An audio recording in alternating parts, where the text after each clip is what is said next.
ভাই সিজন 5 কবে আসবে ভাই?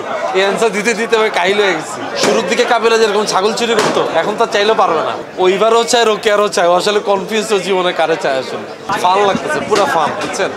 এবং সবার কাছে অনেক কৃতজ্ঞতা, আল্লাহ পাকের কাছে লাখ লাখ শুকরিয়া যে এখন পর্যন্ত আমরা সুস্থ আছি, সবাই মিলে একসাথে আবার সিজন 5 শুরু করতে পারছি, একটা ফ্রেশ স্টার্ট সবাই মিলে। সো আজকে তো দেখলেন যে আমাদের সব আর্টিস্টরাও সবাই খুশি যে নতুন করে আবার একটা জার্নি শুরু হয়েছে। এখন আর রাস্তাঘাটে বলতে হবে না ভাই সিজন 5 কবে আসবে ভাই। এই অ্যান্সার দিতে দিতে ভাই কাহিল হয়ে গেছি। আছে পার্থক্য তো একটু আছে, মানে কাবিলা যত সিজন গেছে ওইটা ম্যাচিউর হয়েছে আসলে। শুরুর দিকে কাবিলা যেরকম ছাগল চুরি করতো, এখন তো চাইলেও পারবে না। সো এখন আস্তে ধীরে একটু করতেছি আর কি। তো ইনশাল্লাহ এবারও কাবিলার মধ্যে অনেক ধরনের চেঞ্জেস আছে, তো সেটা কি আছে সেটা আপনারা দেখতে পাবেন। এটা ডিরেক্টর কার্যালয় এখন অমি ভাই জানে, সে গল্পটা যেভাবে সাজাচ্ছে, অমি ভাই তো কখনোই আসলে ধরেন 120টা এপিসোড হবে আমাদের, তো 120টা এপিসোডের গল্প তার একসাথে করা যায় না।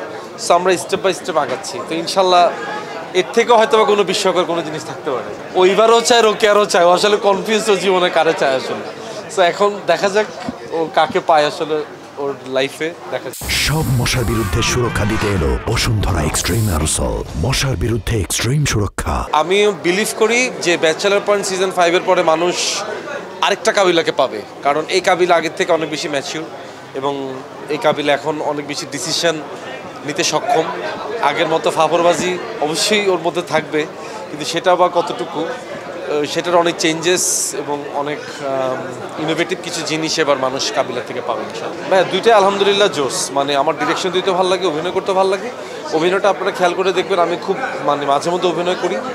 অমি ভাইয়ের বাইরে খুব সিলেক্টিভ কাজ করি, যেগুলো গল্পগুলো আমার ভালো লাগে। এবার ঈদে যেমন একটা কাজ আসতেছে আমার, অপন রুবেল ভাইয়ের লেখা একটা কাজ, আশিকুর রহমান ভাইয়ের ডিরেকশনে, এভাবে কেনই সঙ্গতা। সো এই কাজটা নিয়ে আমি খুব এক্সাইটেড।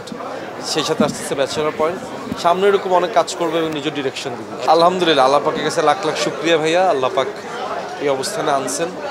এবং যেটা হচ্ছে ঈদ ইনশাল্লাহ পরিবার সহ ঘুরতে যাব। আর পাশাপাশি পরিকল্পনা বলতে আমার ডাকবাক্স ফাউন্ডেশন থেকে এবার আমি অনেক কাজ করতেছি কোরবানির জন্য। এবং আমি একটা আইটেম নিচ্ছি যে অনেক পরিবার যারা কোরবানি করতে মানে অক্ষম, যারা কোরবানি করার মতো সামর্থ্য যাদের নাই, এরকম অনেক পরিবার আমরা গরু দিচ্ছি আমার ফাউন্ডেশন থেকে, এবং আমরা নিজেরা গরু জবাই করে তাদের মধ্যে মাংস বিতরণ করি। ভাই আমি যেমন গত রোজার ঈদে করছিলাম খালিদ, নিজেকে ভাঙার অনেক চেষ্টা করছি আমি। এরপর করছিলাম হুসেনের গল্প, সেখানে একটা ব্যতিক্রম চরিত্র। এবার যেমন করলাম কেনই সঙ্গতা, এটা একটা অন্যরকম চরিত্র। সো আমি প্রতিনিয়ত ভিন্ন রকম গল্পে নিজেকে ভাঙতে চাই, এবং আমি চাই যে আরও ভিন্ন ভিন্ন চরিত্রে নিজেকে উপস্থাপন করতে। এই চ্যালেঞ্জটা আমি নিতে প্রস্তুত ইনশাআল্লাহ।